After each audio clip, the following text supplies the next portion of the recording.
പുസ്തകം 3-ാം അധ്യായം.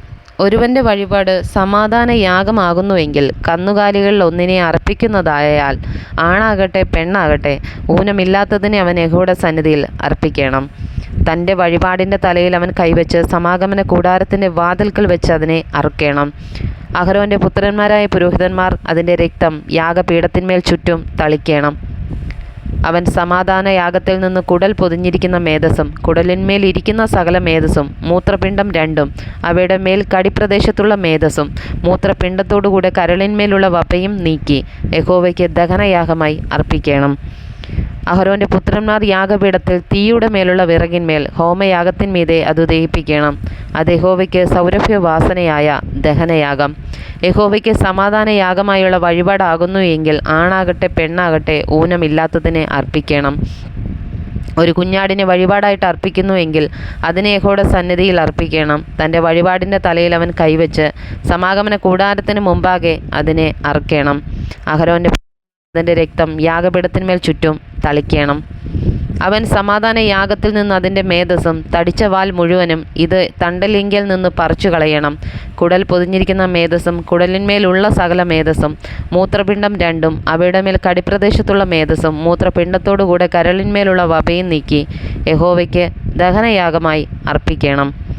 പുരോഹിതൻ അത് യാഗപീഠത്തിന്മേൽ ദഹിപ്പിക്കണം. അത് യഹോവയ്ക്ക് യാഗഭോജനം. അവൻ്റെ വഴിപാട് കോലാടാകുന്നുവെങ്കിൽ അവൻ അതിനെ യഹോവയുടെ സന്നിധിയിൽ കൊണ്ടുവരണം. അതിൻ്റെ തലയിൽ അവൻ കൈവച്ച് സമാഗമന കൂടാരത്തിന് മുമ്പാകെ അതിനെ അറുക്കണം. അഹരോൻ്റെ പുത്രന്മാർ അതിൻ്റെ രക്തം യാഗപീഠത്തിന്മേൽ ചുറ്റും തളിക്കണം. അതിൽ നിന്ന് കുടൽ പൊതിഞ്ഞിരിക്കുന്ന മേധസ്സും കുടലിന്മേലുള്ള സകല മേധസ്സും മൂത്രപിണ്ഡം രണ്ടും അവയുടെ മേൽ കടിപ്രദേശത്തുള്ള മേധസ്സും മൂത്രപിണ്ഡങ്ങളോടുകൂടെ കരളിന്മേലുള്ള വപയും നീക്കി അവൻ യഹോവയ്ക്ക് ദഹനയാഗമായി തൻ്റെ വഴിപാട് അർപ്പിക്കണം. പുരോഹിതൻ അത് യാഗപീഠത്തിന്മേൽ ദഹിപ്പിക്കണം. അത് സൗരഭ്യവാസനയായ ദഹനയാഗ ഭോജനം. മേധസ്സൊക്കെയും യഹോവയ്ക്കുള്ളത് ആകുന്നു. മേധസ്സും രക്തവും തിന്നരുത് എന്നുള്ളത് നിങ്ങളുടെ സകല വാസസ്ഥലങ്ങളിലും നിങ്ങൾക്ക് തലമുറയായി എന്നേക്കുമുള്ള ചട്ടം ആയിരിക്കണം. 4-ാം അധ്യായം. യഹോവ പിന്നെയും മോശയോട് അരുളി ചെയ്തത്, നീ ഇസ്രായേൽ മക്കളോട് പറയേണ്ടത് എന്തെന്നാൽ, ചെയ്യരുതെന്ന് യഹോവ കൽപ്പിച്ചിട്ടുള്ള വല്ല കാര്യത്തിലും ആരെങ്കിലും അബദ്ധവശാൽ പിഴച്ച് ആ വക വല്ലതും ചെയ്താൽ അഭിഷിക്തനായ പുരോഹിതൻ ജനത്തിന്മേൽ കുറ്റം വരത്തക്കവണ്ണം പാപം ചെയ്തുവെങ്കിൽ താൻ ചെയ്ത പാപനിമിത്തം അവൻ യഹോവയ്ക്ക് പാപയാഗമായി ഊനമില്ലാത്തൊരു കാളക്കിടാവിനെ അർപ്പിക്കണം. അവൻ ആ കാളയെ സമാഗമന കൂടാരത്തിൻ്റെ വാതിൽക്കൽ യഹോവയുടെ സന്നിധിയിൽ കൊണ്ടുവന്ന് കാളയുടെ തലയിൽ കൈവച്ച് യഹോവയുടെ സന്നിധിയിൽ കാളയെ അറുക്കണം. അഭിഷിക്തനായ പുരോഹിതൻ കാളയുടെ രക്തം കുറെ എടുത്ത് സമാഗമന കൂടാരത്തിൽ കൊണ്ടുവരണം. പുരോഹിതൻ രക്തത്തിൽ വിരൽ മുക്കി യഹോവയുടെ സന്നിധിയിൽ വിശുദ്ധ മന്ദിരത്തിൻ്റെ തിരശ്ശീലയ്ക്ക് മുന്നിൽ 7 പ്രാവശ്യം തളിക്കണം. പുരോഹിതൻ രക്തം കുറെ യഹോവയുടെ സന്നിധിയിൽ സമാഗമന കൂടാരത്തിലുള്ള സുഗന്ധവർഗത്തിൻ ധൂപപീഠത്തിൻ്റെ കൊമ്പുകളിൽ പുരട്ടേണം. കാളയുടെ ശേഷം രക്തം മുഴുവനും സമാഗമന കൂടാരത്തിൻ്റെ വാതിൽക്കലുള്ള ഹോമയാഗപീഠത്തിൻ്റെ ചുവട്ടിൽ ഒഴിച്ചു കളയണം. പാപയാഗത്തിനുള്ള കാളയുടെ സകല മേധസ്സും കുടൽ പൊതിഞ്ഞിരിക്കുന്ന മേധസ്സും കുടലിന്മേലുള്ള സകല മേധസ്സും അതിൽ നിന്ന് നീക്കണം. മൂത്രപിണ്ഡം രണ്ടും അവയുടെ മേൽ കടിപ്രദേശത്തുള്ള മേധസ്സും മൂത്രപിണ്ഡങ്ങളോടുകൂടെ കരളിന്മേലുള്ള വപയും അവൻ എടുക്കണം. സമാധാന യാഗത്തിനുള്ള കാളയിൽ നിന്ന് എടുത്തതുപോലെ തന്നെ പുരോഹിതൻ ഹോമയാഗപീഠത്തിന്മേൽ അത് ദഹിപ്പിക്കണം. കാളയുടെ തോലും മാംസം മുഴുവനും തലയും കാലുകളും കുടലും ചാണകവുമായി കാളയെ മുഴുവനും അവൻ പാളയത്തിന് പുറത്ത് വെണ്ണീറിടുന്ന വെടിപ്പുള്ള സ്ഥലത്ത് കൊണ്ടുപോയി വിറകിന്മേൽ വെച്ച് തീയിട്ട് ചുട്ടുകളയണം. വെണ്ണീർ ഇടുന്നിടത്ത് വെച്ച് തന്നെ അത് ചുട്ടുകളയണം. ഇസ്രായേൽ സഭ മുഴുവനും അബദ്ധവശാൽ പിഴയ്ക്കുകയും ആ കാര്യം സഭയുടെ കണ്ണിന് മറഞ്ഞിരിക്കുകയും ചെയ്യരുതെന്ന് യഹോവ കൽപ്പിച്ചിട്ടുള്ള വല്ല കാര്യത്തിലും അവർ പാപം ചെയ്ത് കുറ്റക്കാരായി തീരുകയും ചെയ്താൽ ചെയ്ത പാപം അവർ അറിയുമ്പോൾ സഭ ഒരു കാളക്കിടാവിനെ പാപയാഗമായി അർപ്പിക്കണം. സമാഗമന കൂടാരത്തിന് മുമ്പാകെ അതിനെ കൊണ്ടുവന്നിട്ട് സഭയുടെ മൂപ്പന്മാർ യഹോവയുടെ സന്നിധിയിൽ കാളയുടെ തലയിൽ കൈവയ്ക്കണം. യഹോവയുടെ സന്നിധിയിൽ കാളയെ അറുക്കുകയും വേണം.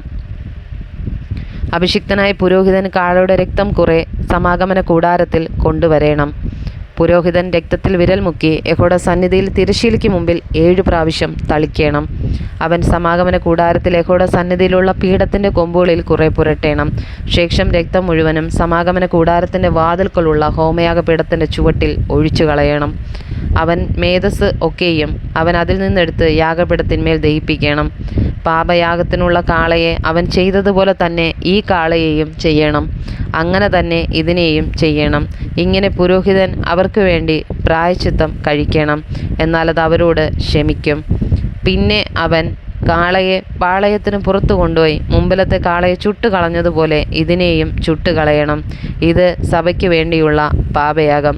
ഒരു പ്രമാണി പാപം ചെയ്യുകയും ചെയ്യരുതെന്ന് തൻ്റെ ദൈവമായ യഹോവ കൽപ്പിച്ചിട്ടുള്ള വല്ല കാര്യത്തിലും അബദ്ധവശാൽ പിഴച്ച് കുറ്റക്കാരനായി തീരുകയും ചെയ്താൽ, അവൻ ചെയ്ത പാപം അവന് ബോധ്യമായി എങ്കിൽ അവനൊരു ഊനമില്ലാത്തൊരു ആൺകോലാട്ടിനെ വഴിപാടായി കൊണ്ടുവരണം. അവൻ ആട്ടിൻ്റെ തലയിൽ കൈവച്ച് യഹോവയുടെ സന്നിധിയിൽ ഹോമയാഗം മൃഗത്തെ അറുക്കുന്ന സ്ഥലത്ത് വെച്ച് തന്നെ അതിനെ അറുക്കണം. അതൊരു പാപയാഗം. പിന്നെ പുരോഹിതൻ പാപയാഗത്തിൻ്റെ രക്തം വിരൽ കൊണ്ട് കുറെ എടുത്ത് ഹോമയാഗപീഠത്തിൻ്റെ കൊമ്പുകളിൽ പുരട്ടിയ ശേഷം രക്തം ഹോമയാഗപീഠത്തിൻ്റെ ചുവട്ടിൽ ഒഴിച്ചു കളയണം. അതിൻ്റെ മേധസ്സൊക്കെയും അവൻ സമാധാനയാഗത്തിന് മേധസ് പോലെ യാഗപീഠത്തിന്മേൽ ദഹിപ്പിക്കണം. ഇങ്ങനെ പുരോഹിതൻ അവൻ്റെ പാപനിമിത്തം അവന് വേണ്ടി പ്രായശ്ചിത്തം കഴിക്കണം. എന്നാൽ അത് അവനോട് ക്ഷമിക്കും. ദേശത്തെ ജനത്തിൽ ഒരുത്തൻ ചെയ്യരുതെന്ന് യഹോവ കൽപ്പിച്ചിട്ടുള്ള വല്ല കാര്യത്തിലും അബദ്ധവശാൽ പിഴച്ച് കുറ്റക്കാരനായി തീർന്നാൽ, പാപം അവന് ബോധ്യമായെങ്കിൽ അവൻ ചെയ്ത പാപനിമിത്തം ഊനമില്ലാത്തൊരു പെൺകോലാട്ടിനെ വഴിപാടായി കൊണ്ടുവരണം.